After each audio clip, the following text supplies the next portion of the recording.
o ha sido un abogado muy polémico, porque en realidad usted ha defendido causas de unos personajes que le han hecho mucho daño al país. Como abogado de DMG, usted defendió al señor de DMG diciendo que eso era la bacanería, ese negocio. Luego también estuvo como abogado de los Nule en el caso de la licitación del aeropuerto El Dorado, que luego se probó incluso que los Nule ahí hicieron alguna trampita. Luego fue abogado de los parapolíticos. Sí, de varios. Entonces, digamos, y de pronto usted de esa manera, representando y defendiendo a todo este tipo de personajes, pues logra hacer una fortuna muy grande. Entonces, yo hice una fortuna con mi trabajo. Entonces quiero que partamos de los supuestos que son. ¿Tú estás de acuerdo con que el ejercicio profesional del abogado es una actividad lícita? claro. Ok, yo no tengo ni condena penal ni sanción disciplinaria por mi ejercicio profesional. ¿Qué quiere decir eso? Que lo hice en el marco de la Constitución y de la ley y de los tratados internacionales que hacen parte de nuestro bloque de constitucionalidad. Porque el ejercicio liberal de la profesión de abogado está incluso protegido por esos tratados internacionales. Entonces, estamos claros en que mi actividad como defensor fue legal, que no he cometido ningún delito porque nunca fui... Bueno, el tema de Alex Saab, que le han dicho que de pronto usted no tenía la licencia o no podía... pero ¿Cómo fue eso? ¿Cómo fue esto de Alex Saab? pero vamos a aterrizar las cosas. Eso pasó hace rato y hoy no hay un solo proceso, una sola condena en mi contra por mi ejercicio profesional ni por nada. Entonces estamos claros con que mi trabajo es legal, lo protege la Constitución y la ley. Todas las personas que yo defendí, cuando empecé a defenderlas, tenían incólume su presunción de inocencia. Así como tú mencionas, a una gente se te olvidó mencionar a Rosa Elvira Celi, que fue brutalmente asesinada, defendía a su familia y logramos que se hiciera en el Congreso de la República la ley Rosa Elvira Celi que penaliza el feminicidio como un tipo penal autónomo. Natalia Ponce de León. La mujer que le echaron el Tú azar. estabas en Semana cuando eso se cubrió, de una manera muy bien cubierta en Semana en su momento. Gracias a esa defensa se logró en el Congreso de la República tramitar una ley que se llama Natalia Ponce de León, que determina que los ataques con ácido son un delito autónomo. Antes de eso eran unas simples lesiones personales. Y así 2000 casos más con comunidades vulnerables, como la de Cerro Matoso, niños violentados, mujeres también abusadas, y más del 30% de los procesos que llevé en más de 22 años como abogado litigante fueron pro bono, gratuitos, para personas de escasos recursos. Dicho lo anterior, hay que decir lo siguiente, miren, no se puede hacer un juicio moral y tampoco se puede hacer un juicio legal sobre el abogado, porque primero es una cosa que está permitida, una actividad que está permitida por la ley. Y segundo, el abogado no es el juez de su cliente, es su defensor, pero ¿para qué? Para que el proceso se tramite con apego a la Constitución y la ley y respetando las garantías legales que tiene todo procesado en cualquier democracia. El abogado no es el cliente y el cliente no es el abogado, no. Pero yo quiero dejar claro una cosa, porque entonces lo que tú me estás diciendo es que tienes un juicio moral, que no legal, sobre mi conducta como abogado. Entonces vamos aclarando el panorama, como dijo Ricardo Arjona, vamos aclarando el panorama, porque no puede haber un juicio legal sobre mi comportamiento, porque es una actividad que está permitida por la Constitución, la ley y los tratados internacionales. Está bien, acordamos en eso, pero permítame, te hago una nueva pregunta sobre lo moral o lo ético. Okay. Es decir, en una columna, Daniel Coronel contó que los Nule, los hermanos Nule, los primos Nule, te habían pagado $800,000 por defenderlo o por representarlos en el caso de lo que te estoy diciendo del aeropuerto. La licitación del Dorado. La licitación que ellos perdieron, la perdieron ellos, entre otras creo que habían puesto una firma china que no existía y eso fue parte del problema. Puedo estar equivocada porque eso pasó hace mucho rato. Pero entonces la pregunta es, estamos ante un hombre que ejerciendo su derecho a defender personas y de pronto defendió a una cantidad de personas que le han hecho daño a la sociedad y con eso logró mucho dinero, porque $800.000 es una cantidad de pero plata. es que estás hablando de una cosa que no conocen, porque te voy a explicar cuál fue el trabajo de la firma. Nosotros no llevamos el proceso como tal, sino el proceso de investigación de los otros licitantes. Eso fue hace más de 16 años. Y nosotros investigamos en todos los países de origen de esas otras empresas, la trayectoria de esas empresas, y para eso contratamos en cada uno de esos países equipo de investigadores y de empresas que hacían lo que se conoce como due diligence o debida diligencia, ¿correcto? Sobre eso que tú mencionas, no hay una condena contra los nules. Entonces, ese delito que tú crees que ocurrió y que el señor coronel, que es especialista en inventarse en su retorcida y oscura cabeza y en su podrida alma delitos que no existen, hoy no, 15 años después, no hay una sentencia contra los nules sobre eso. Ese fue el papel puntual de la firma sobre eso. Entonces, a mí me da pena con usted, pero usted está hablando de una cosa que no comporta la realidad jurídica. Porque tú dices, es que se cometieron unos delitos. ¿Dónde está la condena contra los nules por el tema del aeropuerto? No por eso, pero su historia, su trayectoria demostró que ellos estaban haciendo corrupción con los recursos del Estado. Vamos a poner las cosas en orden. Tú me dijiste que yo no puedo responder por los temas de los nules que no conozco. Yo te respondo por el que atendió la firma en particular.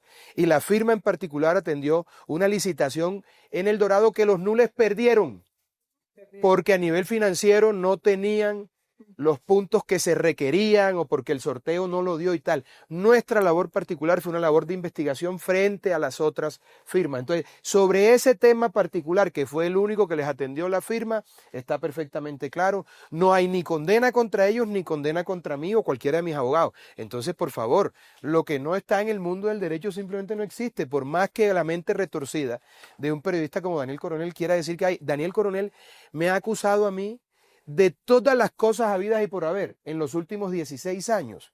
Y resulta que nada de lo que ha dicho es cierto, porque hoy no hay ni una condena contra mí, ni hay una sanción disciplinaria. Tú ibas al tema de Alex Saab. Yo atendí a Alex Saab en mi oficina en Barranquilla hace 12 años, un barranquillero que me pidió asesoría para unos temas en Colombia que no tenían nada que ver con Venezuela. Lo recibí, pasé por la caja con mucho gusto. Ese era mi trabajo. Usted cobraba alto.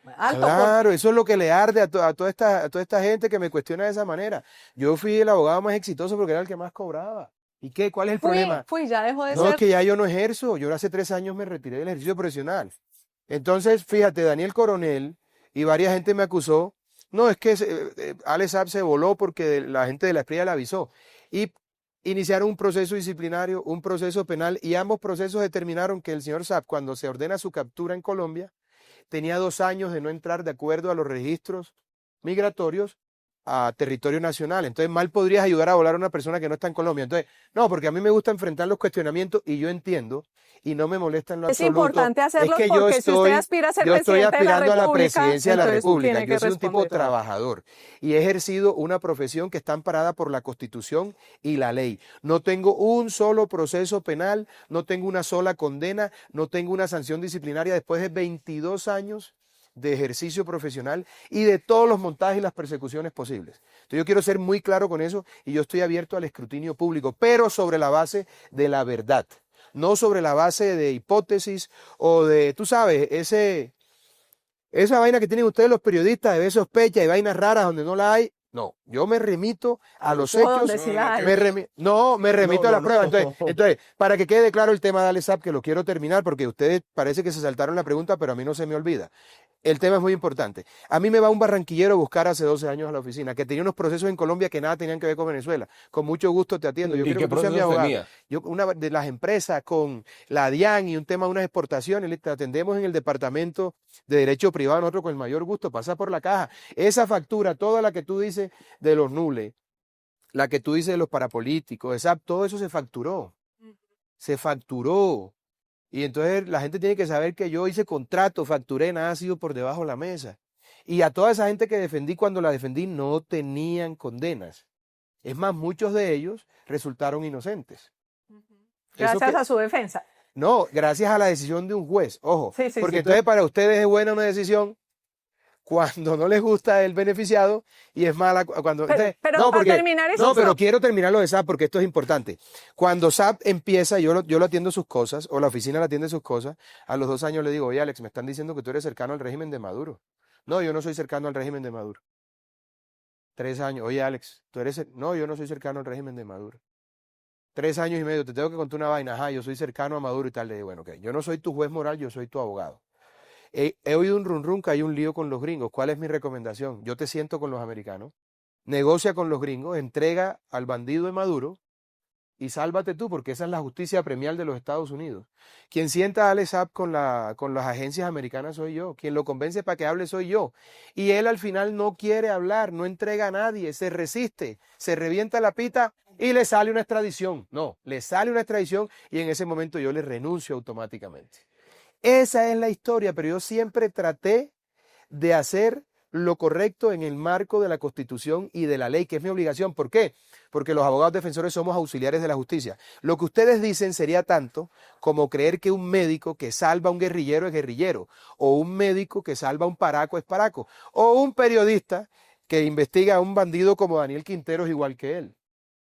Una cosa es una cosa y otra cosa es otra cosa. Esa no la entendí, pero bueno. Ah, ¿cómo que no? ¿Qué cosa? Ah, no, porque te pueden decir que un periodista que está entrevistando a un bandido como Daniel Quintero, que es un delincuente de marca mayor. Entrevista, no que investiga, es que te entendí. Ah, pero no, viste, yo dije entrevista, ¿qué escuchaste tú? Investiga.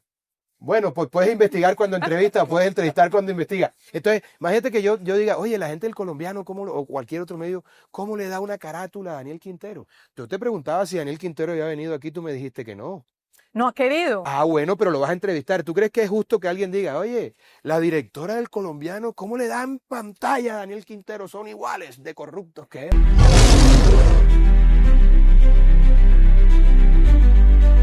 Hablemos del tema fiscal. Usted viene de la empresa privada, pero administrar el Estado, si es que viene es una empresa, requiere un manejo diferente que... Tú dices... que de repente nos tiene que llevar a convocar a la política tradicional. Pero perdóname, sí. Perdóname, ¿tienes experiencia haciendo empresa privada? No, yo no, doctor. Entonces, ¿cómo puedes saber que es complicado pues están administrar? Los libros, están los relatos. En realidad no, porque fíjate, la empresa más importante de un país es el Estado. Sí, total. Y opera con los mismos principios de la empresa privada, perdón. Te voy a explicar por qué. ¿Qué haría yo para contestar tu pregunta? Pero no, es que le quiero preguntar sobre el tema fiscal. ¿Por dónde empieza a arreglar el tema fiscal? Pero es que ya voy para allá. Listo, adelante. Te iba a decir eso. Lo primero, cuando tú haces en una empresa privada, que lo puedes replicar en el Estado, cuando llegas y está quebrada, la luz está cortada, los empleados te tienen demandado, no hay agua, pues lo primero que tú haces es recortar el gasto. Eso implica un recorte del Estado. Burocrático. Claro, porque tenemos 700.000 personas entre contratistas y empleados que le sobran al gobierno, que le sobran al Estado colombiano. Número 1, cuando tú recortas eso, tú dejas de invertir más del 50% del presupuesto en funcionamiento. Es la única manera. Tan pronto tú cortes eso y des seguridad física y jurídica, vas a garantizar que haya inversión privada, porque hay seguridad física y jurídica. Y si hay inversión privada, la economía empieza a dinamizarse. Ahora bien, yo creo que no tiene sentido meterle la mano en el bolsillo a la gente, clavándolas con más impuestos, cuando tenemos tantos recursos en el subsuelo que no se han explotado y que se pueden explotar siendo amigables con el medio ambiente. Entonces, todos esos principios de la empresa privada se pueden aplicar perfectamente en la empresa pública.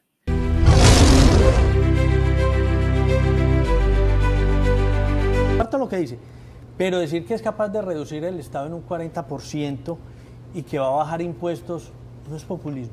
No, eso no es populismo. Es que yo no estoy aquí, yo te quiero contar una cosa, yo no estoy aquí porque esta sea la única opción que tengo. Yo estoy aquí porque he decidido que esta sea mi única opción. Yo no vine aquí a decir mentiras. Yo no vine aquí a hacer una chapuza y a hacer chambonerías. Yo vine a prestarle un servicio a mi patria con la altura, con la grandeza y con la responsabilidad que un servicio tan importante amerita. Yo vine a hacer las cosas bien. A eso vine y con eso estoy comprometido.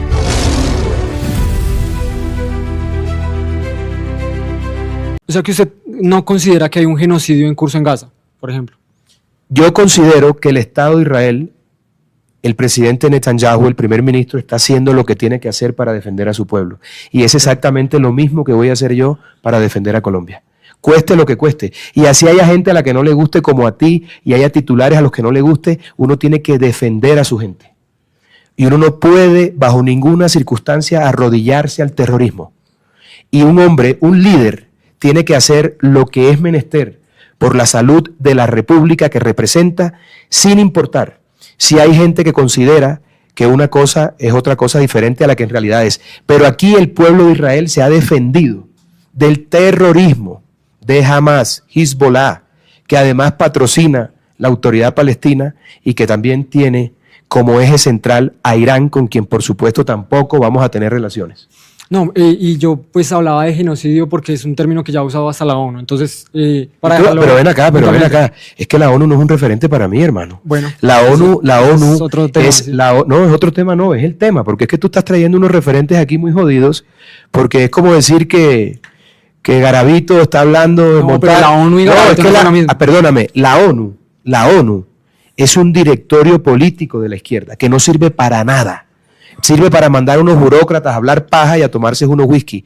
En mi gobierno no va a haber embajada en la ONU. Okay. ¿Ese es un anuncio nuevo?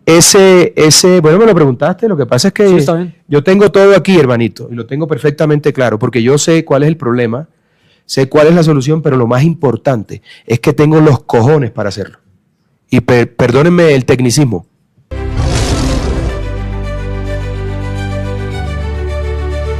Abogado Abelardo, se ha sentido un hastío muy grande por parte de la población por la casta política tradicional y de cierta manera usted representa esa antítesis del outsider, usted representa ese que está llegando como yo no hago parte de esto, voy a llegar limpio de esos escándalos.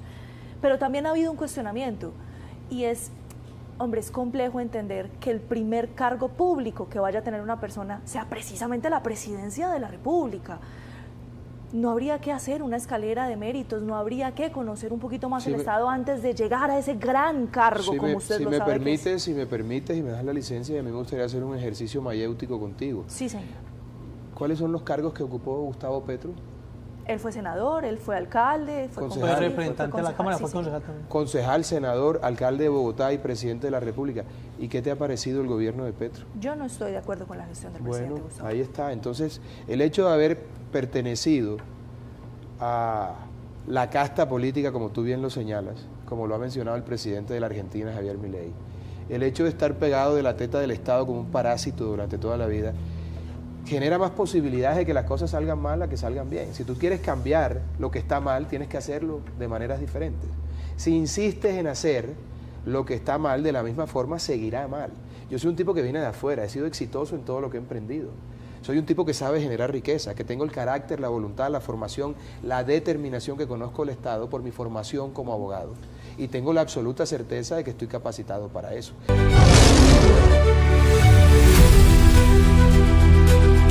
Necesita, digamos, oficialmente necesita 640.000 firmas, algo así. Usted dice, voy por las 3 millones, pero si no alcanzas a 600.000 por cosas de la vida, llega a Salvación Nacional y lo avala. ¿Es así? No, es que no, partes de un supuesto falso. Por cosas de la vida no, voy a presentar más de 3 millones de firmas. Por favor, quiero ser claro en eso. Estoy haciendo el trabajo, estamos en los 32 departamentos de Colombia, de la manera más responsable. Hay fervor, hay disciplina. Dalo por hecho, serán más de 3 millones de firmas.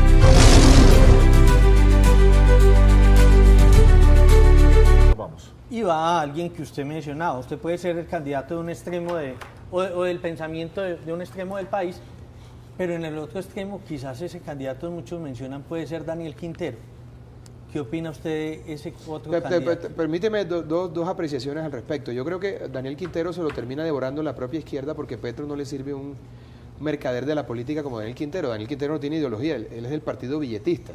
Lo que se puedan robar, vaina y tal. Ese es el partido. Y dos, con respecto a tu pregunta, que un extremo y otro, o sea que tú tácitamente estás indicando que yo soy de un extremo. Permíteme hacer un ejercicio refleja un extremo. No, pero permíteme hacer porque yo quiero saber si tú estás del mismo extremo mío. ¿Qué tal? Yo soy periodista, soy imparcial. Ah, pero tú eres ciudadano. Sí, claro. Ay, entonces... Pero está hablando con el periodista, no, yo estoy hablando con el ciudadano. Permíteme Salte de esa ropa de periodista y por un segundo aterriza aquí al Valle de los Mortales y ayúdame con esto. ¿Tú crees que la familia es el núcleo fundamental de la sociedad? Sí, claro. ¿Tú crees en Dios? Sí. ¿Tú crees que hay que empoderar a la fuerza pública y Sí. acabar con los bandidos? ¿Tú crees en la economía libre de Sí. mercado? ¿Tú crees en la propiedad privada? Sí. ¿Crees que Colombia tiene una brecha social terrible que hay que cerrar Sí. cuanto antes? Bienvenido al extremo. Estás conmigo en la extrema coherencia. Nunca pensaste que estabas de mi lado, ¿verdad? Bienvenido, eres un defensor más de la patria. Te Tenía felicito. muchas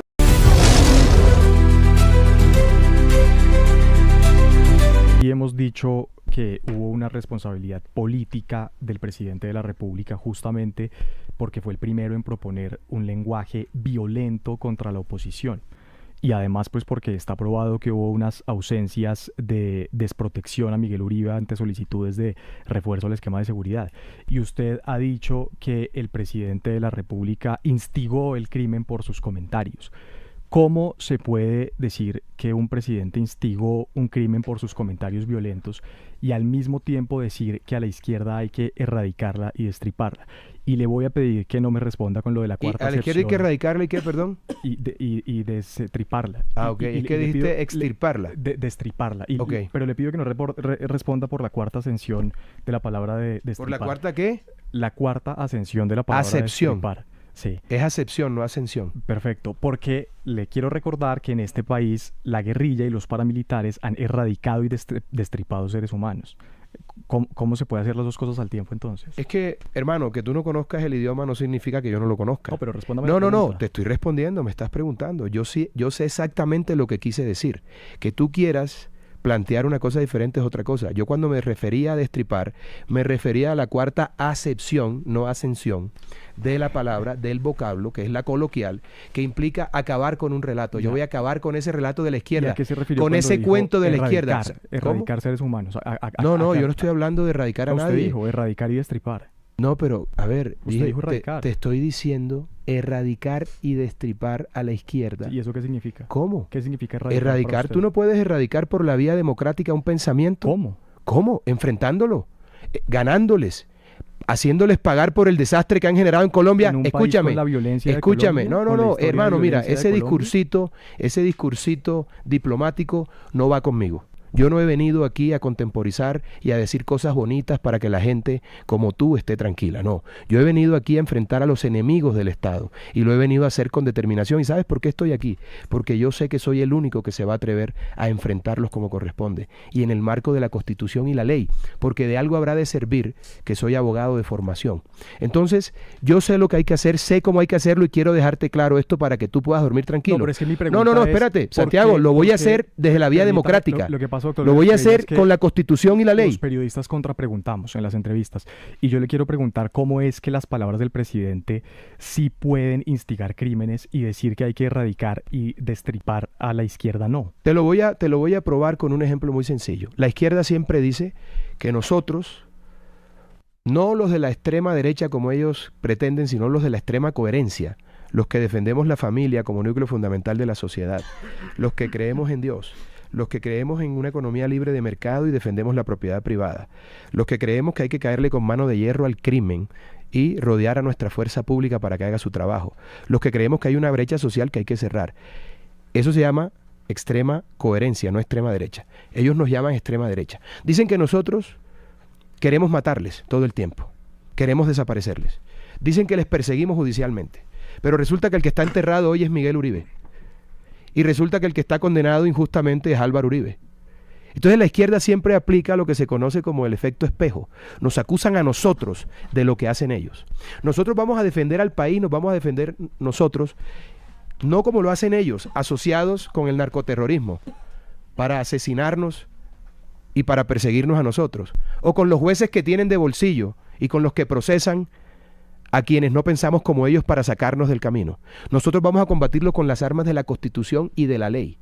Y cuando me refiero a erradicar y a destripar, lo que quiero decir es que hay que cambiar el relato, aplicar justicia y en el marco de esa Constitución que haya verdad, para que interpretación toda esa difícil de gente esas que le ha dos hecho daño a palabras. Colombia, o tú crees que Petro no le ha hecho daño a Colombia. Por supuesto. Lo Ah, digo bueno, todos los entonces tiene días. que pagar por eso. Lo digo todos los días. No, Tiene que no, pagar. Yo le entiendo. Lo que pasa es que es una interpretación muy difícil esa de aplicar la Constitución a destripar y erradicar. Pero que, ven acá, Santiago, es que de pronto pero volvemos a lo mismo, remítete remítete a la cuarta acepción de la palabra, hermano, que no conozcas in profundis el castellano, no significa que yo no lo conozca. Entonces, bueno, pero fíjate, eso es lo que tú quieres creer. Yo soy dueño de lo que digo y de lo que pienso. Tú crees lo que quieras. Yo lo que quise decir es lo que te estoy diciendo. Y he venido aquí para enfrentarlos con la Constitución y la ley.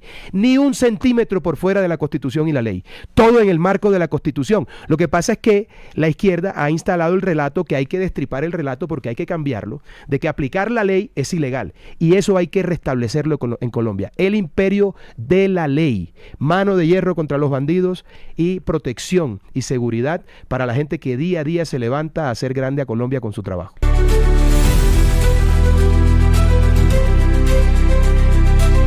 Abelardo, yo a usted lo veo con mucho conocimiento, lo veo muy bien presentado, lo veo como muy señorito, muy impoluto, pero hay que tener en cuenta que en el pueblo hay el 90% de la población es de estrato bajo. ¿Cómo piensa usted llegarle a esa población? Me refiero, yo lo veo a usted llegándole mucho a un segmento de la población, educado, formado, culto y demás, pero no sé qué tanto le puede llegar a la base de la población. O sea, usted lo está viendo muy oligarca. Podría ser con esa venta que nos han hecho. Pero sí muy... Sí, pero esa es la venta que nos han hecho con la narrativa. Muy adecuado en sus formas, pero... No, bueno, está pero bien. distante como de esa la tesis, masa. Esa tesis tuya, permíteme aplicarla a la inversa. ¿Qué tanto ha hecho Francia Márquez por la gente humilde de este país? No ha hecho nada, pero gracias, llegó. Gracias. Muy bien.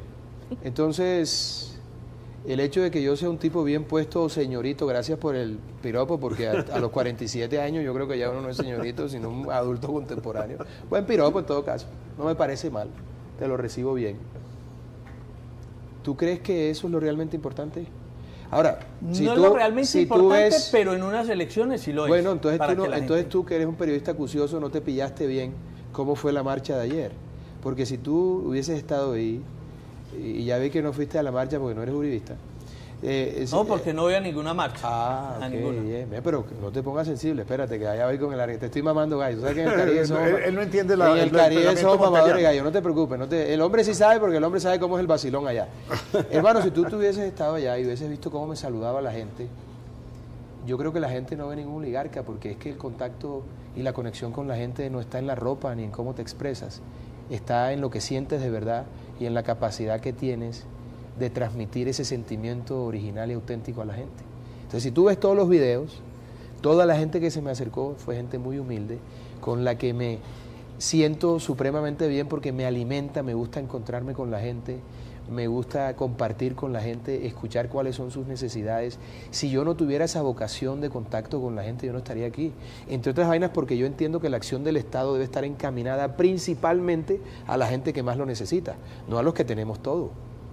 Digo, a nosotros nos tienen que entregar una garantía de seguridad y tal, pero tengo que ver cómo hago para suplirle los problemas más básicos a la gente que más lo necesita. Y yo estoy encantado de poder hacer eso, porque lo que me mueve a mí aquí es poder ayudar a los que más lo necesitan, a transformar sus vidas. Y por eso estoy así. Así que no te dejes distraer por la pinta, papá. Que la pinta es lo de menos, lo que importa es lo que va por dentro.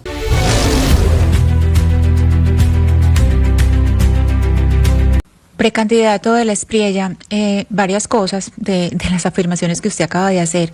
Juan Manuel Santos fue elegido democráticamente por las normas de la democracia en las urnas, primero que todo. Segundo, usted dice que el presidente es un guerrillero, el presidente fue guerrillero y a través de un proceso de paz regresó a la vida civil. Entonces es una persona que está desmovilizada, que está en la vida civil desde hace muchos años, fue congresista y estaba dentro de las normas de la democracia. Y lo tercero es que la JEP está protegida por la Constitución. De hecho, precisamente para la creación de la JEP se entró en el bloque de constitucionalidad y por eso está la JEP. Y lo que usted dice de que no se ha dicho verdad, pues perdóneme, precandidato de la Espriella, con todo el respeto, pero creo que le falta información, porque si usted mira todas las, las que pueda, fíjese las distintas audiencias que ha tenido la JEP para que vea que las víctimas, muchas de las víctimas ya han recibido verdad sobre qué ha pasado en el conflicto. Entonces, eso, digámoslo, puede ser su posición ideológica, pero yo creo que las posiciones... mi nombre es Ana Cristina Restrepo. Ana Cristina Restrepo Jiménez le habla. Ana Cristina, encantado de saludarla. Bueno, vamos por partes.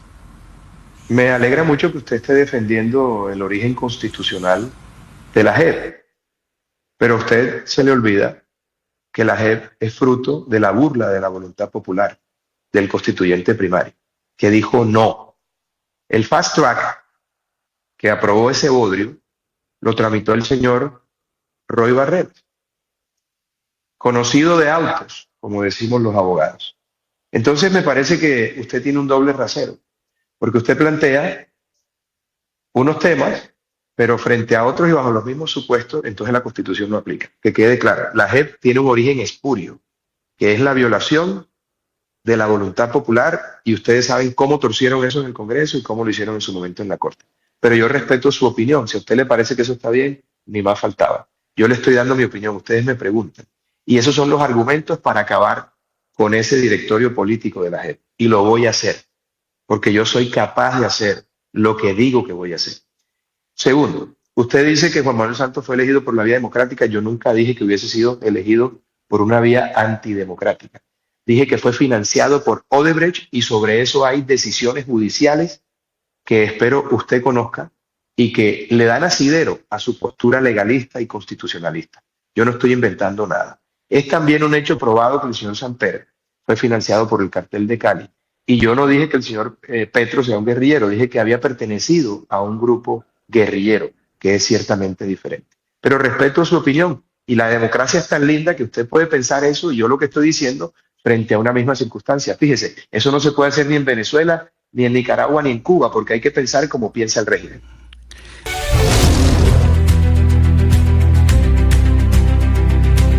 De la Espriella.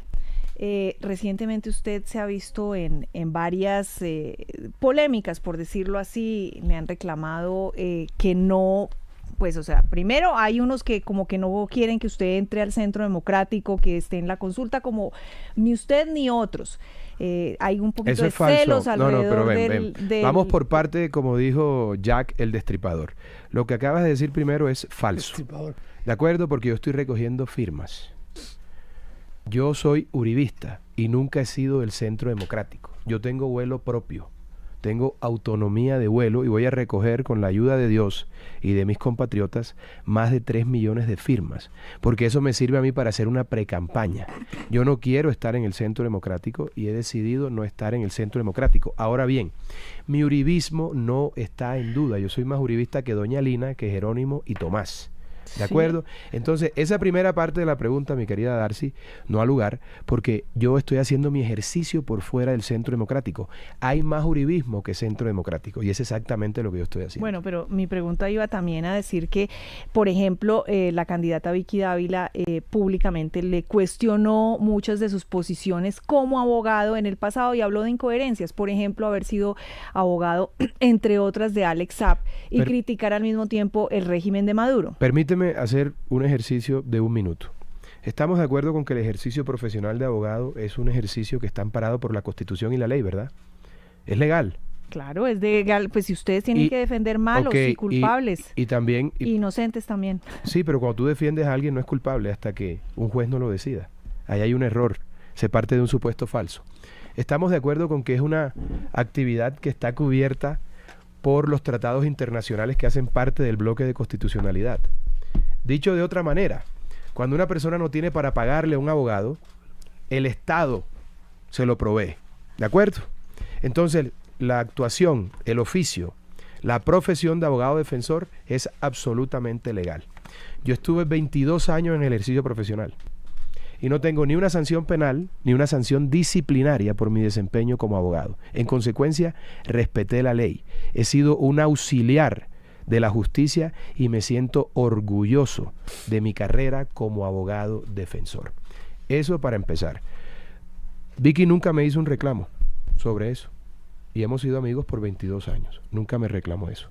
Yo he defendido a personas como Rosa Elvira Celi y de allí salió una ley de la República que tipificó como delito autónomo el feminicidio. Defendí a Natalia Ponce de León y por cuenta de esa tragedia y de esa defensa nació la ley Natalia Ponce de León. He atendido a lo largo de 22 años más de 5.000 procesos, de los cuales el 20-25% fueron pro bonos gratuitos para personas de escasos recursos. Entonces, a estas alturas del paseo, confundir al abogado con el cliente es tanto como creer que el paciente es igual al médico. Y eso quiero dejarlo perfectamente claro. También fui abogado del esposo de Vicky Dávila, a quien le tengo mucho cariño, José Amiro Géneco, y de muchos periodistas y de muchas casas editoriales. De tal suerte que si lo que hay para reclamarme es mi ejercicio profesional, no hay nada. Porque yo he sido un hombre que ha actuado conforme a la Constitución y a la ley. Sí, por supuesto, pero cuando yo fui abogado de SAP, Darcy, ya que estás tan interesada en eso, quiero que recuerdes, o lo busquemos porque está documentado, escribí un libro que se llama Muerte al Tirano, en donde yo decía que la única manera de salir del tirano de Maduro era a través de un tiranicidio. Y entregué las razones filosóficas, religiosas, éticas, morales y políticas de por qué es válido el tiranicidio. Entonces, a mí me llega a buscar un barranquillero a Barranquilla para atenderle unos temas en Colombia y nunca tuve yo nada que ver con el régimen de Maduro, ni conocí a nadie de esa dictadura y, como desde el principio, sigo sosteniendo que ese es un régimen narcocriminal, que es un régimen dictatorial con el que en mi presidencia no va a haber ningún tipo de relación.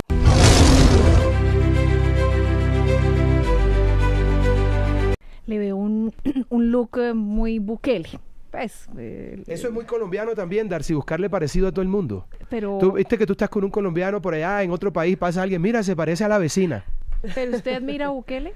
Me gustan cosas de Bukele, claro, por supuesto, pero te quiero contar una cosa. Yo cumplí 47 años y hace 25 tengo barba. Tengo un poquito más de pelo como Bukele, que también era calvo como yo. Un poquito más negrita también. No, porque me puse un injertillo, no me quiero quedar calvo todavía, pero cuando yo empecé a usar barba, Bukele estaba en el colegio. Yo soy Abelardo del Espriella. Hay cosas que me gustan de Bukele y que hay que aplicar en Colombia. Bukele nos tiró la línea en el tema de cárceles y el presidente Milei nos tiró la línea en lo que debe ser la economía de un país, para que un país sea próspero.